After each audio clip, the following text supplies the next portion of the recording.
Time now for our Turkey Valley coach conversation with head coach Mark Scott. And Coach, before we get into what you're dealing with this week, I got to recap last week's game against Northwood Kensett. You ended up with a 60-50 victory. What pleased you the most about last Friday night? The way our offense executed, they did it. I mean, hardly any errors at all on offense. We executed well, whether we threw or we ran. Guys are getting a lot better up front about getting on blocks and maintaining blocks. Of course, when you give up 50 points, that's probably a little more than you want to give up. What needs to improve on the defensive side of the ball? Yeah, it's 50 more than I want to give up. Well, we need to learn how to get off blocks and then tackle lower. That's the two key things we've been working on. Got to be able to get off of blocks, because the teams we play are usually well coached. They're going to block, and you're going to have to get off a block and you'll make a play. And we talked about Calvin Langrick developing into that dual threat quarterback, over 220 yards of total offense from him, about even between the run and the pass last week. Again, another nice performance from your quarterback. What's making it work for him?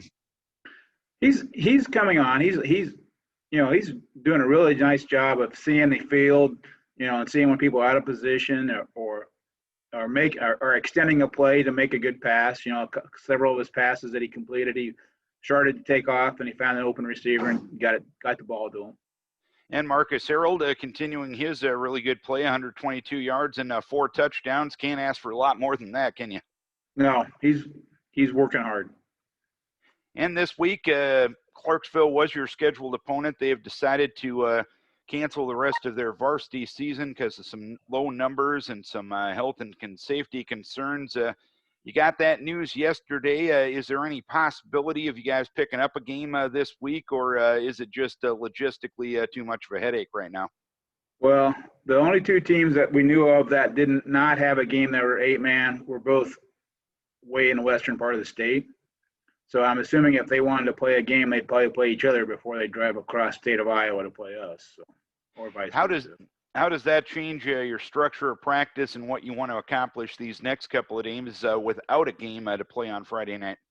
Well, we didn't worry about repping Clarksville's offense against our defense. So, yeah, we just kind of spent some time doing over the basics, and then next couple of days here, we'll have a little more time to actually work on basics, punting, passing, kicking, tackling, getting off blocks, instead of focusing, being quick turnaround focus on an opponent. It gives us a little extra time for some basics here.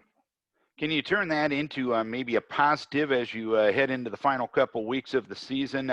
Just cleaning up those little things to make sure you can have success down the stretch? If we're successful in cleaning them up, yes. When's the last time you had a free Friday night during a football season? 2 years ago when Central Decatur did the same thing, or 3 years ago, I guess, whatever it was, yeah.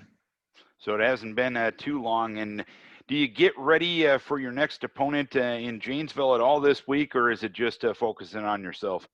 We'll probably start getting a little bit ready for Janesville, yeah. They run some things. They run a few things. We're going to need to, make sure we rep against our kids quite a bit.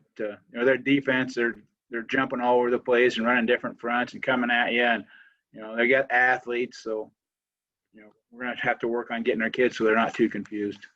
All right, Coach. Well, keep your kids healthy and enjoy the Friday night off, and best of luck to you as you get ready for your next opponent next week. Thank you, sir. That's Turkey Valley coach Mark Scott with our Trojan Coach Conversation.